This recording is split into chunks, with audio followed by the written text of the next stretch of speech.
You probably remember the 17th of April deep report by USA Today on food aboard US Navy vessels in the Middle East. Now there are new absurd developments.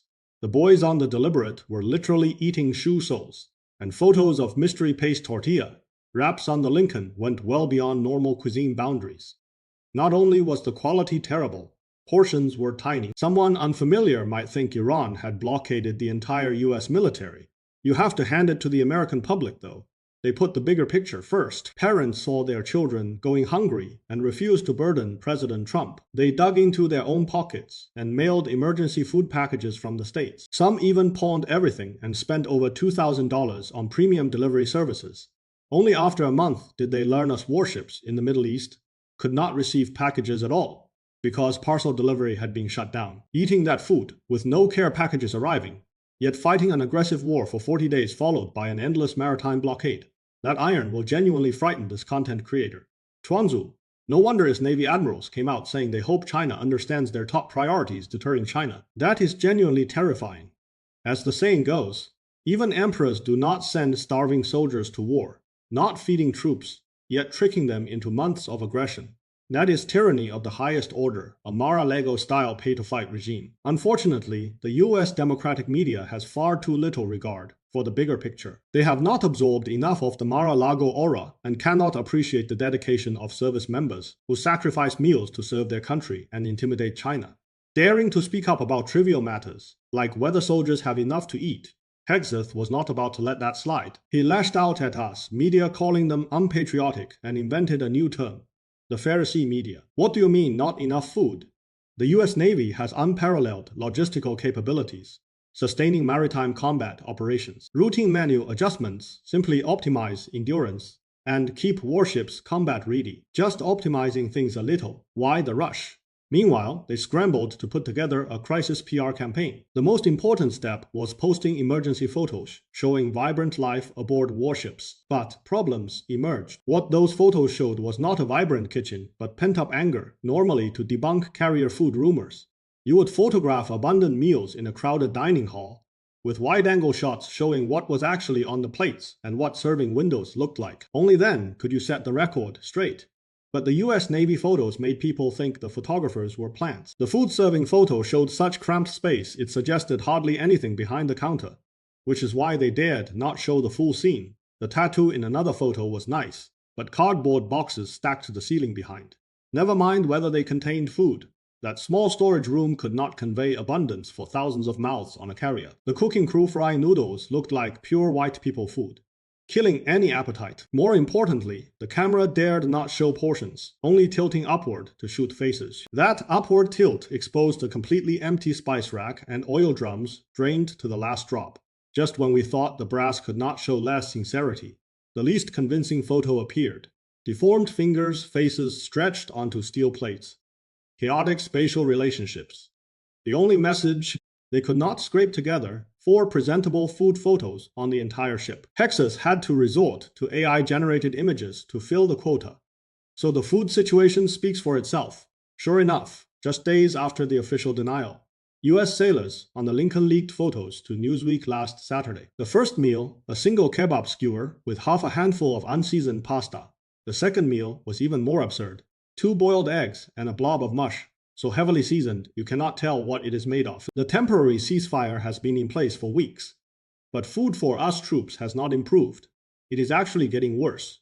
You cannot make the horse run and refuse to feed it simultaneously. So how did us military food deteriorate to this level? Hello everyone, I am Chuanzu. This issue is not new. It was simply blown open by objective factors and democratic media hatred of Trump. The objective factors: Iran, make no exaggeration.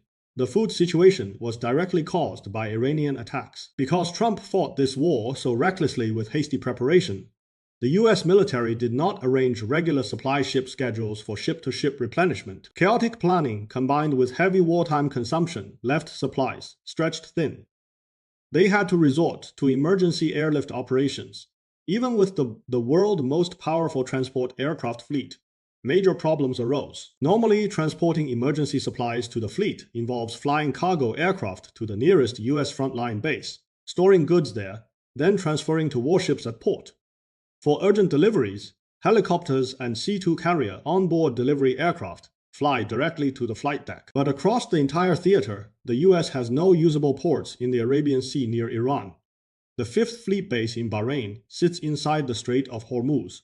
They are not about to send an entire fleet into the Gulf, just for food, only to get trapped. So after war broke out, the US could only airlift supplies to Prince Sultan Air Base in Saudi Arabia or Dukam Al Makassa Air Base in Oman, then transfer via Osprey tiltrotors or helicopters.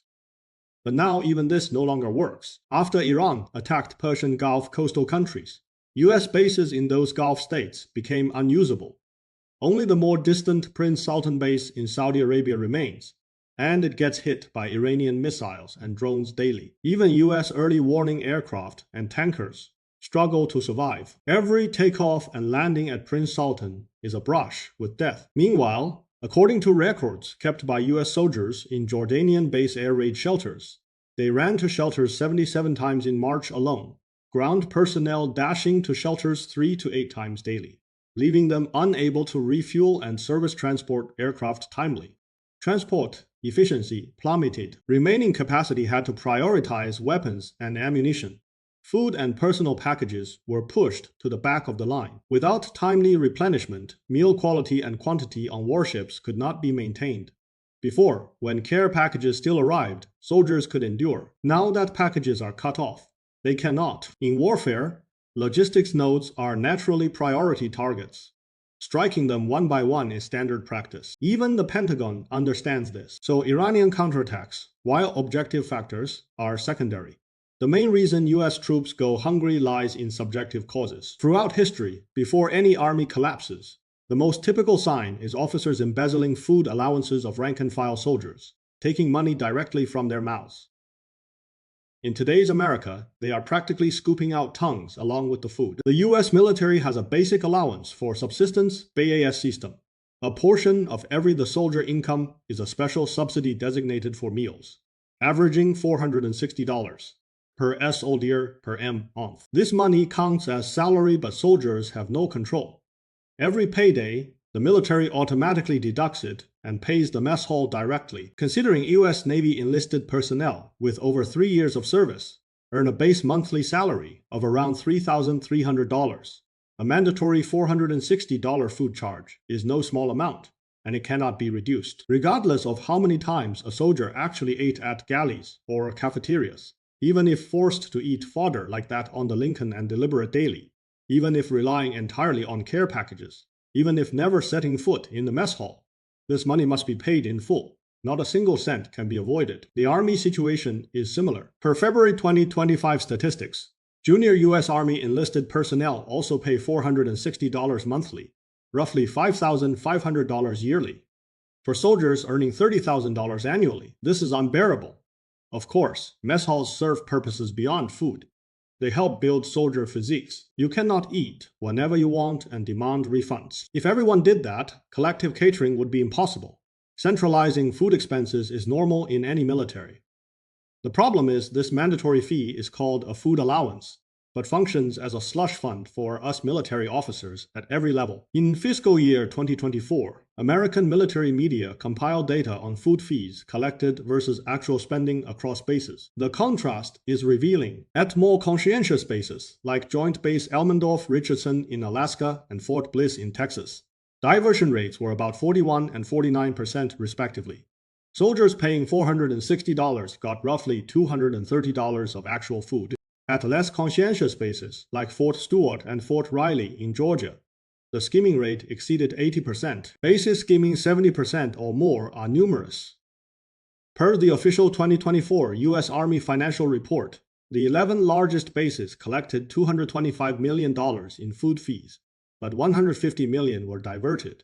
Only $74 million actually went into food served. The military itself admits that, with troop rotations factoring in many paid but never ate, actual diversion was larger. Even the Ming Dynasty only skimmed 30%. America schemes so much that only 30% remains. You cannot extract a bone more thoroughly. Kitchen staff wages have dedicated funding, not from soldier food allowances.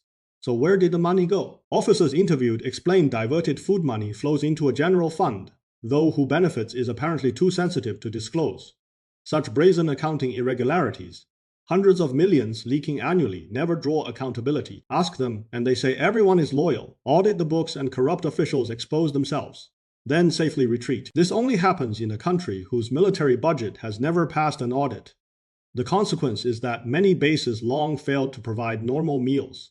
In 2023, at Fort Cavazos in Texas, only 2 of 10 dining facilities were open. At Fort Carson, all facilities were open, but lunch was half a slice of toast and green beans. Terrible cooking, stale ingredients, undercooked meat to save fuel. Serving spoiled and moldy food became routine at many major bases and warships. Soldiers naturally avoid the mess hall, leading to low attendance. The mess hall uses this to reduce preparation. Those who arrive early eat reasonably, those late find nothing. Over time, soldiers 10 minutes late simply stop going. Fewer diners mean further reduced preparation, a deliberate, vicious cycle. The result: soldiers have $467 forcibly deducted monthly, yet often spend their own money at fast food chains on base. How did these fast food franchises end up on military bases? Here is where it gets interesting. While carrying brand logos, most are not directly operated by the brands. Instead, they are managed through AFS, the Army and Air Force Exchange Service, paid franchises where brand standards for quality and pricing cannot be strictly enforced. Who gets to open a shop is a matter of American cronyism. Thus, underfed soldiers, after paying their hefty food allowance, have remaining meager salaries funneled through these outlets into pockets of senior officer relatives and friends, naturally to boost their own business revenue. Brass managing base and port mess halls have no interest in improving galley quality. Why would they? That would mean losing money on their side businesses, as food service weakens and supply declines. When troops deploy to combat, shipboard cooking crews no longer know how to prepare proper meals. Like combat, field food supply depends on regular practice. Anyone who cooks knows that with the same ingredients, someone with more daily experience plans and utilizes them more efficiently. Faster, less waste, better results. US military cooking crews, lacking practical experience, are completely lost during high-intensity maritime combat. Amid disrupted supply chains, they cook too little when they should cook more. And vice versa. Limited ingredients get consumed faster. Eventually, all that remains on carriers is beans, tortillas, and synthetic meat patties. Meanwhile, while ordinary soldiers eat worse, the brass feast better. Last year, the Pentagon was practically running a banquet hall. During a September 2025 spending spree, the Department of Defense spent over $69 million on premium lobster, $5 million on premium steak, and over $2 million on Alaskan king crab. Luxury furniture spending reached $225 million, exactly equal to the food money squeezed from rank-and-file soldiers across 11 major bases. The front lines tighten their belts, while the rear feast. They extract every last grain and spend it like dirt. That is why Chuanzuo says US soldiers truly possess iron will. But some viewers might ask, given all this, how does the US military still look so impressive? How do they still seem combat capable in Venezuela? How does the Air Force bomb Iran effectively? Actually, there is no contradiction. Think of it this way: the current US military has essentially entered a retainer system model. Air Force pilots and a handful of special operations elites maintain the facade of imperial military power, while sailors and ordinary army troops are merely servants and manpower pools. Take ground forces. The army has a clearly stratified system of elite and special operations, units recruiting from the regular manpower pool. Passing Ranger or Green Beret selection means a class upgrade, granting access to broad career opportunities afterward. Therefore, ambitious, action-oriented, physically elite individuals are heavily recruited into this small retainer corps. The US military currently maintains 31 active duty brigade combat teams with roughly 70,000 to 80,000 soldiers. Meanwhile, Army Special Operations Command maintains 7,000 to 8,000 personnel, roughly one-tenth the size, but classified as retainers. Their compensation far exceeds ordinary soldiers. They provide a career ladder for regular troops while controlling conventional forces. The Navy situation is even more stark. Carrier-based pilots are the true core of naval combat power, and all other departments exist merely to serve carrier aviation. In this context, it is no surprise food allowances have become easy prey and terrible food draws no scrutiny. Interestingly, while the US military shifts further toward a retainer system, the military on the other side of the Pacific does the opposite, drastically reducing special operations brigade numbers, pushing elite personnel back into regular formations to improve overall capability. Moving in the exact opposite direction. Furthermore, whenever conditions permit, improving food quality and living conditions for rank-and-file soldiers is a top priority. Small details reflect big truths.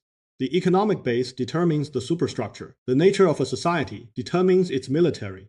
In an empire that has undergone deindustrialization ruled by a financial monopoly capitalist class, elites and masses are practically different species. Their military treats retainers and conventional troops as virtually two armies. But military technology progress means every individual wields increasingly powerful situational awareness, communications, and firepower. Future informationized battlefields will be dominated by the side with more initiative, higher morale, and more equal education. Productive forces development increasingly negates historical regressions like the US retainer system. The task of building a truly informationized military can only be accomplished by a different social system and path of development.